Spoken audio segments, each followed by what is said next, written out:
On va faire ce qu'on appelle une interview croisée. J'adore ce genre d'exercice parce qu'en fait, ce sont les artistes entre eux qui se posent les questions et les réponses et moi, j'ai plus rien à faire. Donc, j'accueille donc le groupe Zokobaya qui va jouer tout à l'heure. Salut les filles et les garçons. La fille et les garçons. Hello. Le groupe Valjean.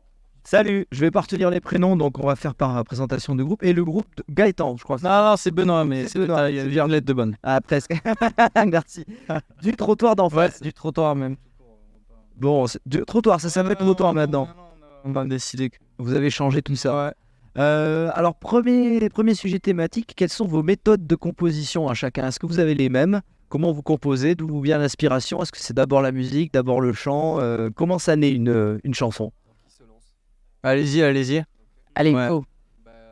Alors pour nous, ça peut venir d'un peu partout. Il peut y avoir, alors, par exemple, Robin, le percussionniste, est un très bon compositeur. Et donc, il y a plusieurs morceaux où lui avait pensé un morceau en entier. Nous, on va piocher en fait là-dedans pour composer à partir de ça. Mais chacun amène sa petite patte. Enfin, il n'y a pas de méthodologie fixe. Ouais, on va dire que souvent, c'est, on va dire, un collectif. Peut-être que ça départ depuis une idée. Ouais. Ça peut être genre, même Armand, très souvent, on mène des lignes, en fait, ou des enchaînements d'accords. Ou, Il y a quelqu'un qui amène le squelette et puis après vous faites les muscles et la peau tout autour. Exactement. Ok. D'une jam, d'une impro Également, ouais. et ça Soit construit un truc impro. un peu seul. Enfin, naturellement. Ok. Même méthode du côté de Valjean et du trottoir? Pas tout à fait. Enfin, nous, c'est souvent. Il y a un peu deux manières. C'est soit Javert, le chanteur, il arrive avec une maquette. Et donc, dans ce cas-là, on se la réapproprie complètement parce que lui, il fait des prods, mais plutôt typés rap et tout ça. Donc, Oui, on précise que Valjean, ça mélange le rock et le rap. Hein. ouais. C'est... Nous, donc, et la formation, c'est basse, batterie, guitare, Ouais. chant. Et du coup, lui, il va faire ses petites prods sur son logiciel où il n'utilise pas trop de la basse et de la guitare acoustique et tout ça. Donc, nous, après, on réadapte ça avec nos instruments et tout ça. Et souvent, on change aussi un peu la structure et tout ça. Ou sinon, ça va être, par exemple, un riff de guitare que Charles va amener et qui va se... Et du coup, Javert a des textes et hop, ça se pose dessus. Et après, tout ce qui est arrangement, structure, on le fait tout le temps à 4. Voilà. D'accord, c'est intéressant. Ça veut dire qu'il y a un gros travail individuel avant la mise en commun et les répétitions collectives. En Ouais. fait. En réalité, c'est plus long le travail collectif, Mhm. quand même. D'accord. Parce que, à partir du moment où on est 4, ça prend plus de temps. C'est vrai. Ouais, c'est ça, c'est pas exactement pas les paroles. C'est exactement la même, quoi. Il faut se mettre d'accord. Et pour le trottoir? Nous, on est 8. Alors, tu multiplies les problématiques encore par 2. Et non, nous, c'est avec Kiki, donc mon frère qui est guitariste du groupe. C'est souvent maquette. Les maquettes de 12 secondes, quoi. Couplet, refrain, avec on chante un yaourt dessus. Et de là, en fait, on n'écrit pas nos textes tout seul. Donc, on envoie à des gens de confiance qui savent dire en 3 mots ce que nous, on dit en 8. Ils nous envoient des idées de texte, on pose un couplet, un refrain très très vite. Et en général, ça donne des salves de 30-40 morceaux, quoi.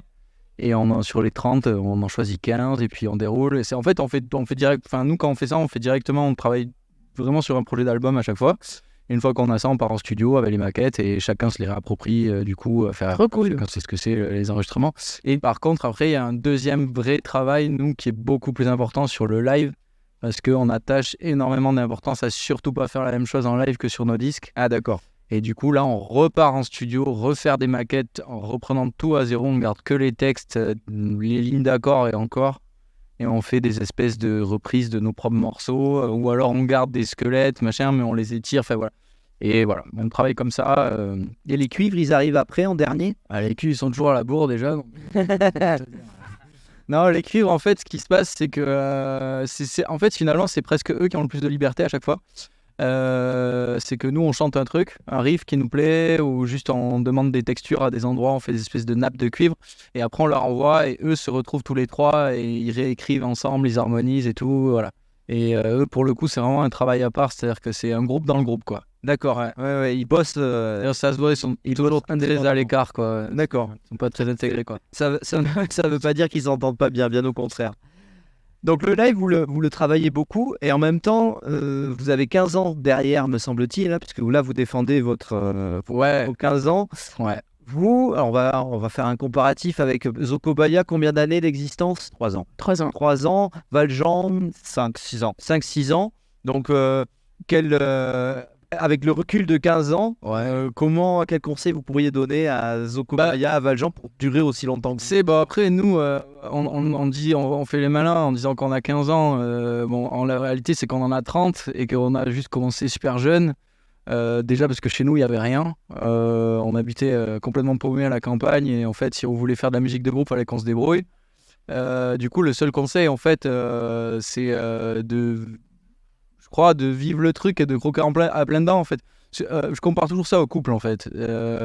Nous, au début, quand on a démarré, que ça a commencé à marcher, on nous expliquait qu'il fallait embellir notre histoire. Il fallait avoir quelque chose à raconter au public. C'est un peu le truc à la mode, genre il faut expliquer que vous avez galéré, que ça va pas, que vous tapez sur la gueule et tout.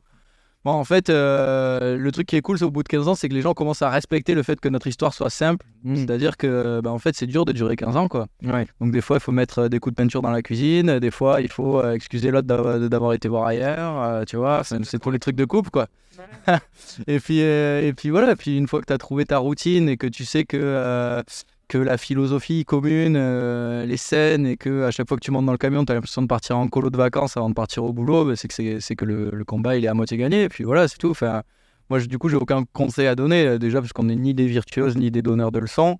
Mais c'est juste que je crois que voilà, le seul indicatif qu'il faut, je pense, aller chercher, c'est que la musique, ça reste un jeu. Et à partir du moment où on monte dans un camion pour aller jouer quelque part et où on a tous le smile et où on est content, en fait. Voilà, faut croquer là-dedans, en profiter, tenir cette corde-là, et puis partager à fond, être curieux, faire les trucs Et là, qui aident à se nourrir, quoi. Et là-dessus, vous êtes tous en commun, puisque vous avez fait beaucoup de dates un peu à l'étranger, un peu partout. Valjean, vous êtes sorti un peu aussi de la Nouvelle-Aquitaine. Un peu, ouais. Mais ouais, grave, on est garé d'accord avec ça. Ouais, tout à fait la même.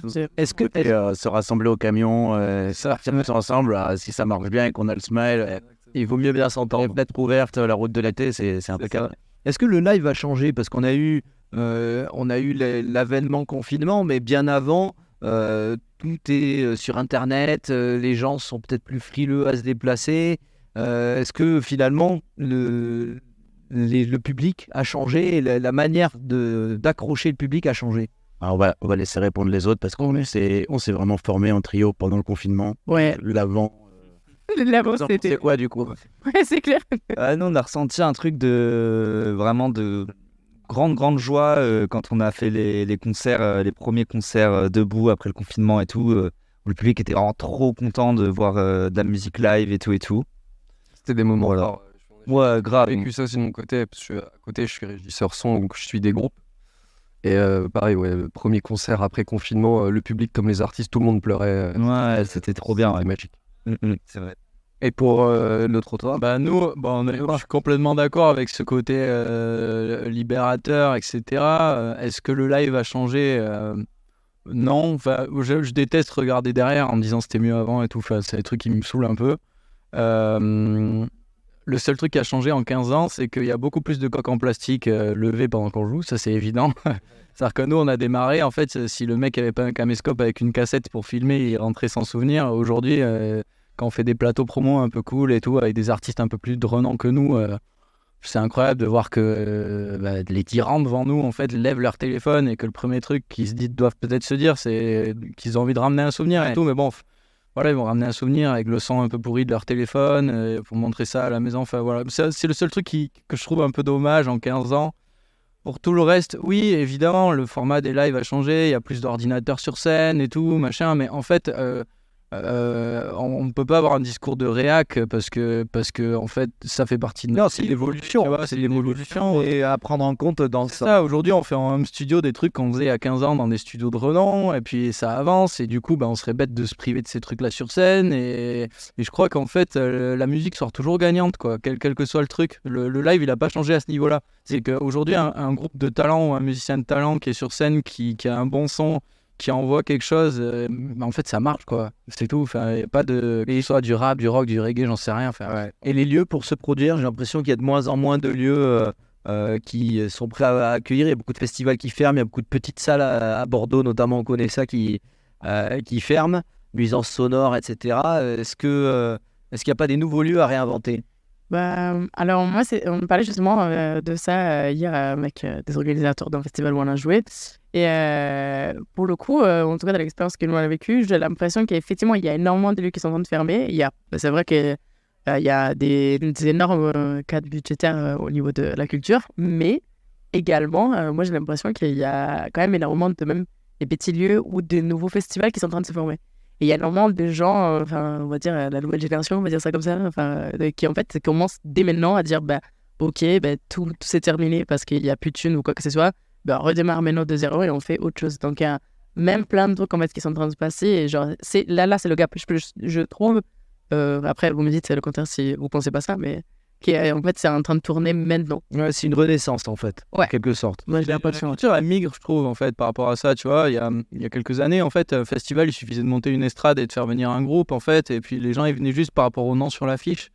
Aujourd'hui, on voit de plus en plus quand je dis la culture elle est en train de migrer, c'est qu'il y a des friperies qui font des concerts, machin, et en fait t'arrives et tout de suite le truc il est réfléchi, il y a un message derrière, il y a une déco, en fait ça va au-delà de la musique, tu vois, des festivals. Alors pour citer les Disneyland, tu regardes le Hellfest, c'est pas fait du jour au lendemain, et en fait ils ont un truc avec une déco, on oblige un peu aussi les festivals justement à se réinventer, ou du moins les endroits où il y a des concerts, et je suis complètement d'accord sur le fait que c'est des choses qui migrent, quoi, et qu'en fait, ça veut pas forcément dire que des festivals ferment, ça veut pas forcément dire qu'il y a moins de concerts, moins de musique, en fait. Voilà, c'est surtout ça qu'il faut se dire. Et je crois que, voilà, il faut se bagarrer, comme toujours. Ouais. Eh bien, ok, on va s'arrêter là-dessus. En tout cas, c'est une sage parole. Merci beaucoup d'avoir participé à cette interview, d'avoir donné un petit avant-goût un peu de vos personnalités. Puis on a hâte de vous découvrir sur scène tout au long de cette soirée. Kiffez bien, en tout cas. Bon concert à tous. Merci.